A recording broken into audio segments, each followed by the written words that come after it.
Good morning. Look at you all.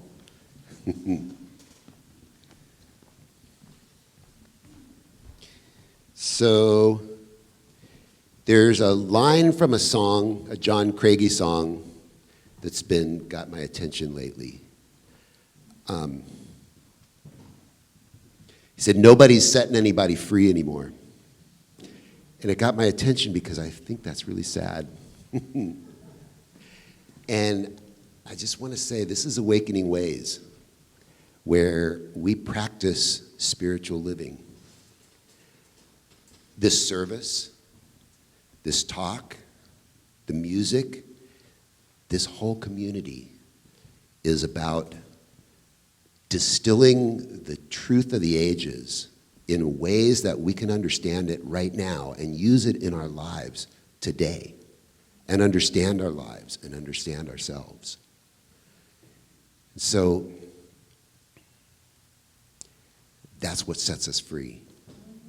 So my great hope this morning is that something here today will touch you and help you to be free, a little bit freer. So the seed of awakening this morning, or this month, is living as wholeness. And when I hear that word, for some reason in my mind it kind of goes jelly. And so, I kind of have to, what are we talking about?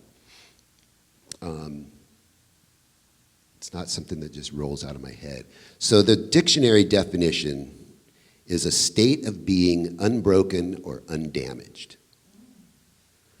Right? Wholeness is a state of being unbroken or undamaged. And I'm going to get to that again, but there's another definition, the second one down, was a state of forming a complete and harmonious whole or unity. And that's right, like that. The way I think of that is sort of integrity, right? Everything kind of fits together properly. That's when I can feel what I would call whole and see wholeness. Gandhi describes happiness as when what you think, what you say, and what you do are in harmony. And that's what he's talking about, right? It's integrity and its wholeness. The other thing that came to mind as soon as I thought of this topic was Linda Boyce. So us practitioners, we get together once a month and we pray for each other, right? And Linda's most common prayer is, "I am perfect, whole, and complete." And I just love that, right? That's just perfect. So, that's what happens when I get asked to talk, is I start looking at my life and see what comes, and there's inevitably something that comes that I'm supposed to share with y'all. And so it's the Christmas season, and it's dark early, and we're watching movies. And we watch these, Denise and I, kind of embarrassed to say this, but Denise and I watch these Christmas movies, the kind of Hallmark ones, right? You know what I'm talking about. And now Netflix has like a whole genre. You could go on Netflix and it'll say, "Here's all the Christmas movies," right? And it's like we've seen a lot of those. So the other night we were getting ready for bed and it was coming and going. And I sat down and she said, "I found one we haven't seen. It's pretty good." So we're watching and I'm like, I go, "Oh, wow." And I get up and Denise goes, "Where are you going?" I go, "I got to write that down."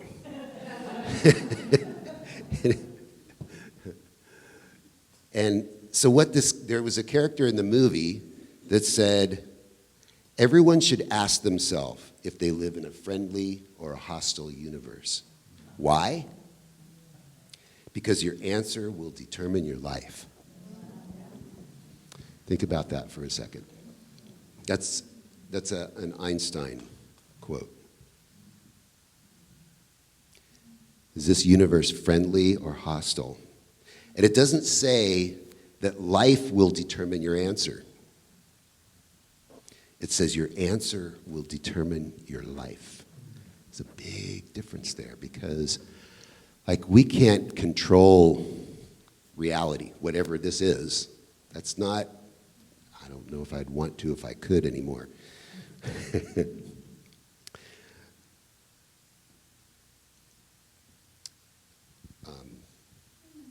Lost my place here for a second.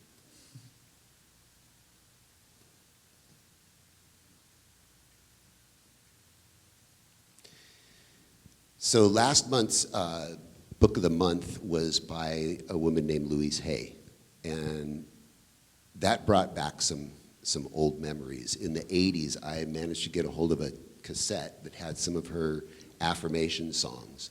And one of those songs was, I love myself the way I am. There's nothing I need to change.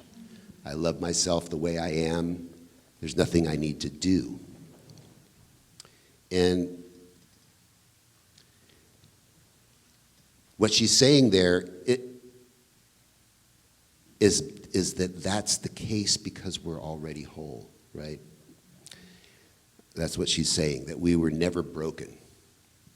But I have to say that at that time, in the 80s in my life, that was a pretty interesting thing to think about. I kind of got a little glimpse of it, but I have to say, love myself? No. That would have been a hard no for me at that time.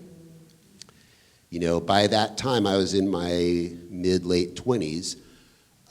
I had built up a pretty strong mental image that this world was everything but friendly. And maybe you can find some joy and some happiness and some friends in it. And that pretty much the best we can do is escape it. And I was pretty good at that for a while. In fact, I still have to watch the little things that I do to distract myself from life. And the interesting thing about that is that the more you try to escape it, the more reasons you find that it's unfriendly. And the more reasons you find that it's unfriendly, the more you want to escape it. And that is a vicious cycle. But here's the thing. Our power is in the ability to change our belief. I can't change reality, but I can change my belief. And that's where the power lies in this. So, another blast from the past there. Nothing real can be threatened, and nothing unreal exists. It's from A Course in Miracles. And that's it. Reality, right? This whole thing, the whole enchilada, right, is already perfect, whole, and complete. And that's what we do, is we wake up to that and we reveal that, right? This community, this teaching, all of you help us to do that with each other, don't we? That's what we're here for. You know, I'm not becoming a minister so that I can be a master of all this and tell you guys how it is, right? I'm here every day, right, with everyone here, trying to help each other set each other free, right? So that's really what I wanted to say this morning. And so I want to leave you with one other tidbit that I found came from the universal mind, otherwise known as the World Wide Web. There's another word that we all know that's like a greeting and a departure word that we all know that literally means wholeness, and I didn't know this. Shalom. It means wholeness. Its extended meaning is peace. But that's just it. I see the wholeness here in each one of you. I see it in myself, and I just want to leave you with that. Shalom.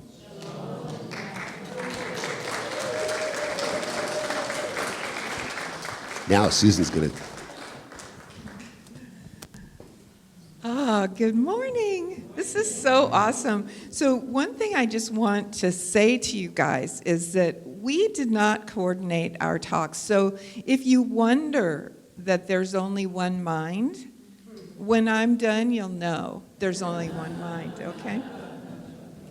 So wholeness is our natural state. It is the natural state of all of God's creation. You know, if everything is always returning to wholeness, and if you want proof of that, just think about a time when maybe you cut or scraped yourself, or maybe you got a bruise. Right before your eyes, in a matter of days, you will see that healing occur. It's visual. And so oftentimes I will remind someone who's maybe they're struggling with something going on inside their body they can't see. Remember what you see. Healing happens. It's our natural state. A few months ago, our little pug Ruby we had her spayed. So she's a little female, and so she had that operation and came home with stitches and a little scar on her belly. And my husband and I watched that heal and heal and heal. And I was struck with the idea that I know that Ruby was not sitting there going, does this look kind of puffy? Is this red? Do you think those stitches are going to really melt like they said? Like, I don't know. I'm not sure. Ruby did not do that. She just did her thing. She just lived her life, and her body healed beautifully. And really, within a week, she was completely healed. It was just amazing. It was just amazing. So, wholeness is our reality. That's the truth of us. But we have to have a consciousness of that to be able to feel it. So like how many of us at one time or another have caught ourselves saying, if only this would happen, then I could be happy. Or if I could just get that thing here, then everything will be in order and my life will be good and peaceful. I've said it myself. But that feeling of wholeness, completeness, happiness is not about anything out there. It's not about that thing. My sister in Texas is a woman of all trades, and one of the things she does is sell real estate. So not too long ago, a single woman living in Dallas, decided that she wanted to buy a ranch in North Texas and have some horses. So she had been looking online, and she found the perfect property and the perfect home. And she contacted my sister and asked if she could go and see it. So my sister took her to the place. The lady loved it. She fell in love with it. And so in the car ride on the way home, she told my sister, please make an offer. I want it to be a full price offer. So my sister said, will do. I'll get right on it. So the lady drove home, and my sister went into her office, started typing up the offer. Next thing she knows, the phone rings, and this woman says, add $25,000 to the price. I want to go over asking price because I don't want anyone to take this house. I need this house, right? So Ann said, okay, I'll add $25,000, no problem. 30 minutes later, another phone call. Add another $25,000. I can't lose this house. This house is my life. Now, this was not lost on my sister. This woman saw the house for 20 minutes, but she added the $25,000, took the offer to the seller, who said, yes, please, I accept that offer. Well, the next morning, she received a call from the buyer saying, there's property next door to that house, and I'm wondering, who owns that property? And so my sister said, well, I'll find out for you. Turns out it's an old-time family from the area. They've owned tons of land.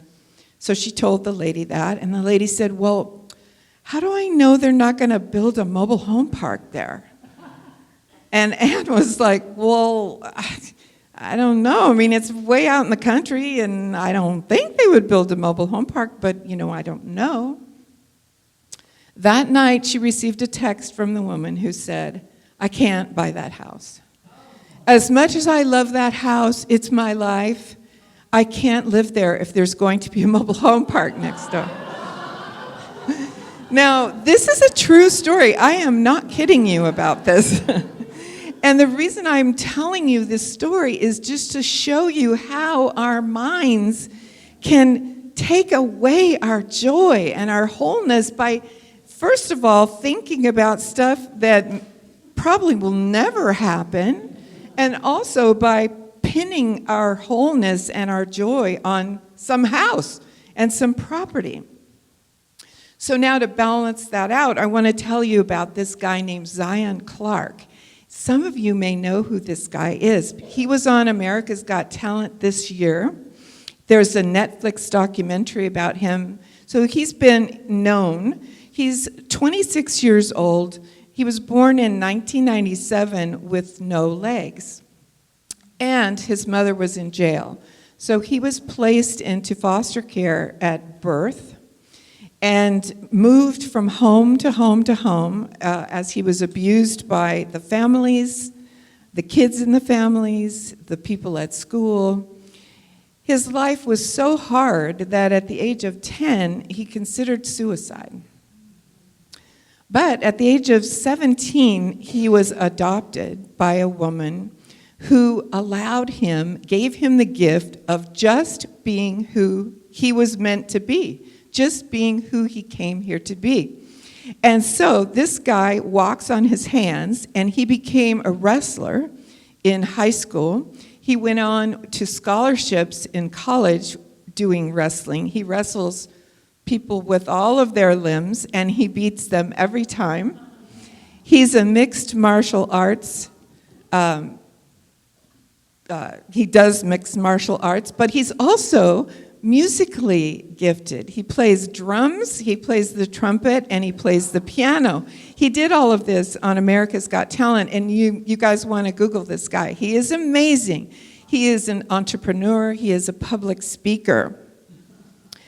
And so, he's only 26, and his life is just getting started. I picked a quote from him that I actually printed it up because it's just so beautiful. He says, "Technically, I'm disabled, but I refuse to see my body as less than whole. There is a difference between not having legs and believing that you are missing something." Right? So would you rather be like the woman in Texas who cannot find any peace or respite and never feel whole, or would you like to feel like Zion? I would take Zion's way any day, because it's not what you have, it's what you think about what you have. Ernest Holmes has this great quote about this, and I know Ernest Holmes can be a little tough sometimes, but tune in, okay? He said, "Life is one perfect wholeness. The universe is a unit. God is one. It is impossible for man to feel separated from the Spirit without feeling lost and in want. That subtle something which runs through all things and which we call the thing itself, that energy without which nothing can be energized, that life without which nothing can live, that power without which nothing can move, is God. It is only as we live in conscious union with the Spirit and consciously let it work through us that we really live." So I'd like to ask the choir and the band to come up, and for Dahlan to come up with your call to action for this week. Susan, that was awesome. Thank you.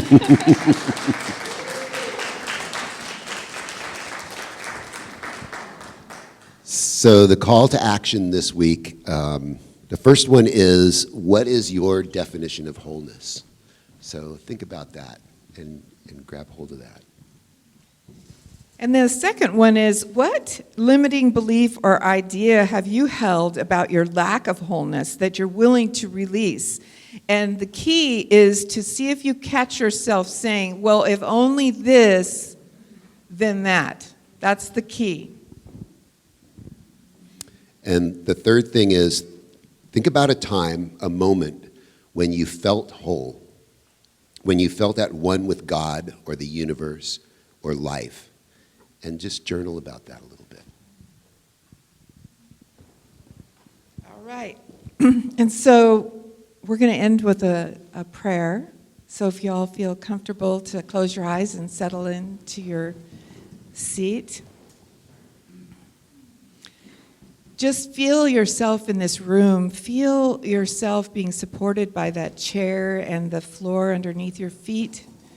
And also feel the energy in this room. There is an energy of wholeness, of love, and support that is tangible. I can feel it, and I know that everyone in here can feel it. And what that is that we're feeling is the divine. We are feeling the presence of spirit, which is always present, but we're not always tuned into it. In this moment, we are tuned into it. And I know for everyone here that every person here is whole and perfect and complete in every way. I know that there is an energy for wholeness and health that is literally vibrating the cells of our bodies.